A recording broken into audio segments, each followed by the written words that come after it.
ابراہیم علیہ السلام بچے کو لٹا کے چھری پھیرتے ہیں کہ ذبح کر دے، اللہ نہیں چاہتے، مرضی اللہ کی پوری ہوئی۔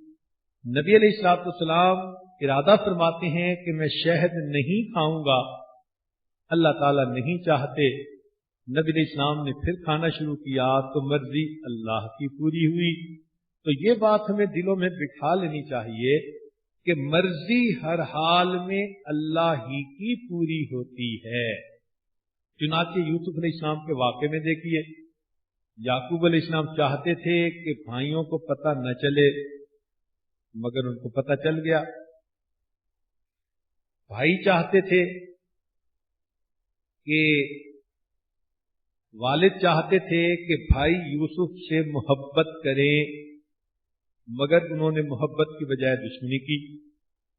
بھائی چاہتے تھے کہ یوسف کو قتل کر دیں، انہوں نے قتل نہ کیا۔ والد کے دل میں یوسف علیہ السلام کی محبت کو بھائی کم کرنا چاہتے تھے، وہ الٹا بڑھ گئی۔ بھائیوں نے تو ذلت دے کے یوسف علیہ السلام کو کنویں میں ڈالا، اللہ نے محل میں پہنچایا۔ بھائیوں نے اپنے بھائی کو غلام بنایا، اللہ نے اس غلام کو بادشاہ بنایا۔ تو معلوم ہوا کہ مرضی ہر حال میں اللہ رب العزت کی پوری ہوتی ہے۔ اس لیے یہ الفاظ فرمائے کہ واللہ غالب علی امرہ ولکن اکثر الناس لا یعلمون۔ آگے فرمایا ولما بلغ اشدہ آتیناہ حکما وعلما وکذالک نجزی المحسنین۔ اور جب پہنچ گیا اپنی قوت کو، جوانی کی عمر کو، ہم نے اس کو حکم اور علم عطا کیا، اور ہم نیکی کرنے والوں کو ایسا ہی بدلہ دیتے ہیں۔ سبحان اللہ، نیکی کا بدلہ نیک ہوتا ہے، برائی کا بدلہ برا ہوتا ہے۔ جیسی کرنی ویسی بھرنی، نہ مانے تو کر کے دیکھ، جنت بھی ہے دوزخ بھی ہے، نہ مانے تو مر کے دیکھ۔ یہاں پر ایک علمی نکتہ مفسرین نے لکھا ہے کہ اللہ تعالیٰ نے فرمایا کہ ہم نے عطا کیا حکما و علما، حکم کو پہلے منشن کیا، علم کو بعد میں۔ تو بندے کے پاس عقل پہلے ہونی چاہیے، تب اس کو بعد میں علم ملتا ہے۔ عقل مقدم ہے، یہ ہوگی تو علم ملے گا۔ جو عقل سے فارغ ہوگا وہ علم سے بھی محروم ہوگا۔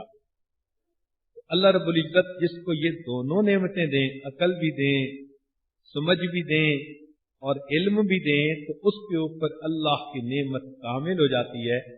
ہم بھی دعا کرتے ہیں کہ اللہ، ہم آپ کے کمزور بندے ہیں، ہمیں سمجھ بھی دے دیجئے اور علم بھی عطا فرما دیجئے، اور ہمیں بھی اپنے بندوں میں، خاص بندوں میں شامل فرما لیجئے۔ وآخر دعوانا ان الحمد للہ رب العالمین۔ مراقبہ کر لیجئے چند منٹ کے لیے۔ یا تیرا تذکرہ کرے ہر شخص، ورنہ پھر ہم سے گفتگو نہ کرے۔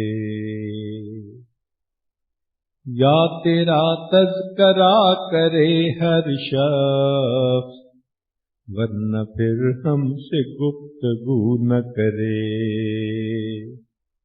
دیکھ لے جلوہ تیرا جو ایک بار، غیر کی پھر وہ آرزو نہ کرے۔ دیکھ لے جلوہ تیرا جو ایک بار، غیر کی پھر وہ آرزو نہ کرے۔ تیری چوکھٹ کا مانگنے والا،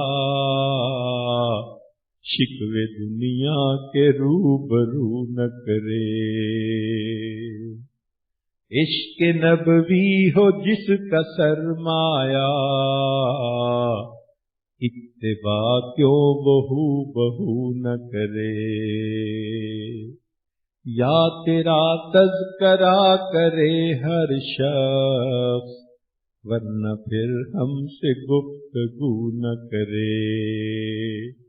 رات دن نعمتیں جو پائے فقیر، تذکرے کیوں وہ چار سو نہ کرے۔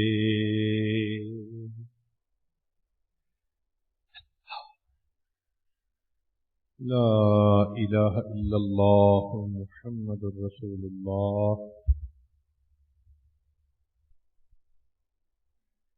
بسم اللہ الرحمن الرحیم۔ سبحان الملک الاعلی الوہاب، اللہم صلی علی سیدنا محمد وعلی آل سیدنا محمد وبارک وسلم۔ لا احصی ثناء علیک انت کما اثنیت علی نفسک رب اغفر وارحم وانت خیر الراحمین۔ پیارے اللہ، ہم ظاہر میں آپ کے بندے اور بندیاں ہیں، حقیقت میں نہایت گندے ہیں۔ اللہ ہمارے دلوں کی گندگی کو دور فرما، ہمیں اپنی بندگی کا سلیقہ عطا فرما، شرمندگی والے کاموں سے ہماری حفاظت فرما، برے دن سے، بری بات سے، بری رات سے، برے انجام سے ہماری حفاظت فرما، سوء خاتمہ سے ہماری حفاظت فرما۔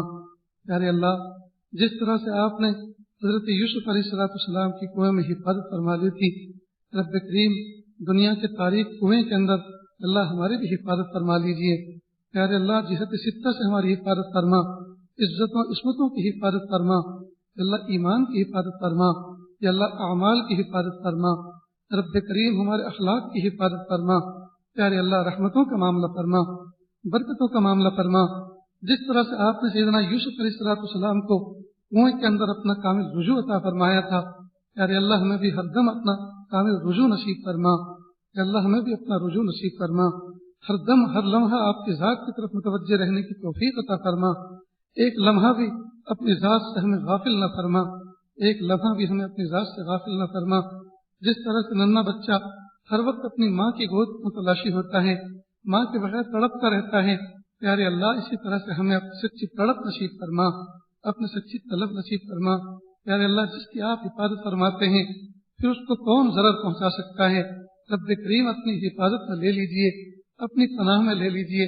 پیارے اللہ، مکہ مکرمہ میں جس وقت ایمان پھیل رہا تھا اور چاروں طرف سے کفار و مشرکین اہل ایمان کو ایذا رسانی کر رہے تھے، کئی مرتبہ تکلیف پہنچاتے ہوئے کوئی کافر دیکھ لیتا تھا تو ترس کھا لیتا تھا اور اس کو اپنی پناہ میں لے لیتا تھا اور بیت اللہ میں آ کر اعلان کرتا تھا، خبردار یہ میری پناہ میں آ گیا، اس کو اگر کسی نے ہاتھ لگایا میرے خاندان کے ساتھ جنگ مول لے گا۔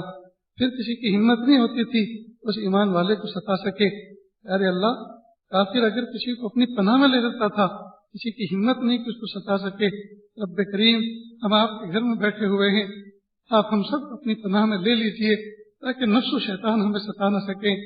ارے اللہ، اپنی پناہ میں لے لیجئے، رحمت فرما دیجئے، رحمت فرما دیجئے، رحمت فرما دیجئے۔